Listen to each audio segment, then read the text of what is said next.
A quick discussion today on decision making and cascading events.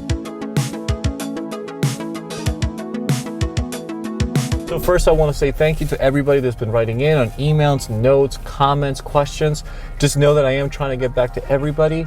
I will get there eventually. No, we spent the last weekend in Maine at the Midcoast Rendezvous. It was a great symposium, almost 100 paddlers, lots of fantastic coaches. And I really want to discuss a little nugget that came out. And this is why I love symposiums, because you really never know what you're going to be learning. Sometimes the bit of learning you take away is not while you're actually on the water, but afterwards when you're discussing certain things that happened during the day. Now on our second day, conditions were going to be deteriorating very, very quickly. A nor'easter was coming through. We were going to have heavy rains and lots of winds of over 50 miles per hour. So we knew we were going to be going to sheltered areas so we can still take advantage of the day on the water. But we were going to have some conditions to play in that we usually, as sea kayakers, we try to shy away from. If it's going to be extremely windy, usually we either don't go out or we try to avoid the wind by finding sheltered areas to paddle. There were two paddlers within our small group whose skeg was not fully functional. I was one of them because I've been using my kayak for playing and surfing mostly since I've gotten it this year. And because my boat turns so easily, anytime I was in a high wind situation, I never really depended on the skeg. I was able to easily turn it and deal with the wind in whatever way, because I also think sometimes it's also good to not use a skeg so you can practice corrective strokes and not just depend only on the skeg. So our coach Ben took the time, we did a rock landing, and then we took both of our boats one at a time, pulled out the skeg, made sure they worked, and then on we went. The exercises we did in high winds were fantastic because although you can learn as much as you can from a book and videos and trying to understand what happens, the physics behind weathercocking, lee cocking, etc., it's very different to then go to a windy place and actually get to practice those things. We found a sheltered area that we could talk and discuss these exercises, and then we would peek out into the wind, play around, come back, and discuss what we found.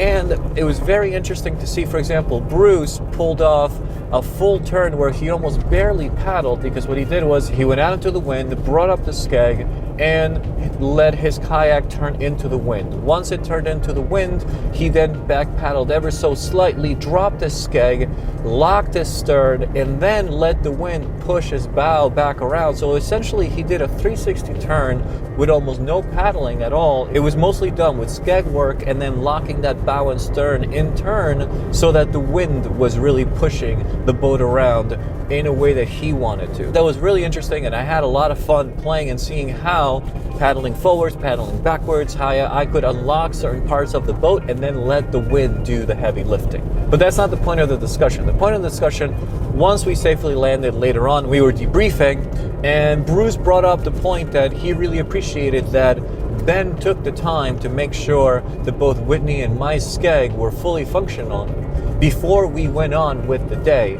And part of it was not only because some of the day's events was going to be practicing different maneuvers with different amounts of skeg and skeg work in general, so that we have really strong winds, why not take advantage of it? But the second part of it, just from a safety perspective, Ben made sure that every single paddler in our group had a functioning skeg. If weather deteriorated to the point that even our sheltered areas were really dangerous, we would be able to handle our boats more efficiently and have an easier time dealing with strong winds. So that set off a conversation in decision making and cascading events, where a lot of times making one single decision can then turn into a snowball of other events that you might have not foreseen in the beginning, but they might be very, very easy to deal with at that moment. So for example, how many times have we gotten on the water and we've forgotten our first aid kit or a VHF radio or a tow line, and we think, well, I'm going to be going close by, or it's going to be a really nice day on the water, I don't really need it.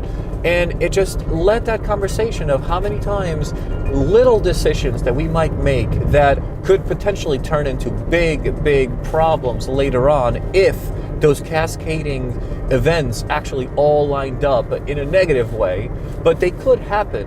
Instead, if we sometimes take certain small precautions and take small steps, you could just completely erase those from the possibility of what's happening. And as a guide, as an instructor, as a coach that's taking care of other people, that's crucial because not everything is up to you. So you're trying to limit all the things that could go wrong. And a lot of times when you hear of events where people got hurt or people were stranded or people lost a boat because of very heavy winds, you can usually go back and trace it to one decision that then sparked a lot of other decisions that maybe wouldn't have been needed if that one decision was taken in a different way. So I'd love to hear if others have had similar situations where you've had, let's say, a bad day on the water, and you can trace it all back to one single decision. And I know sometimes a decision can be as silly as, well, we should just not have gone out that day. But on other days that other things have happened, can you trace it back to one or two decisions where something,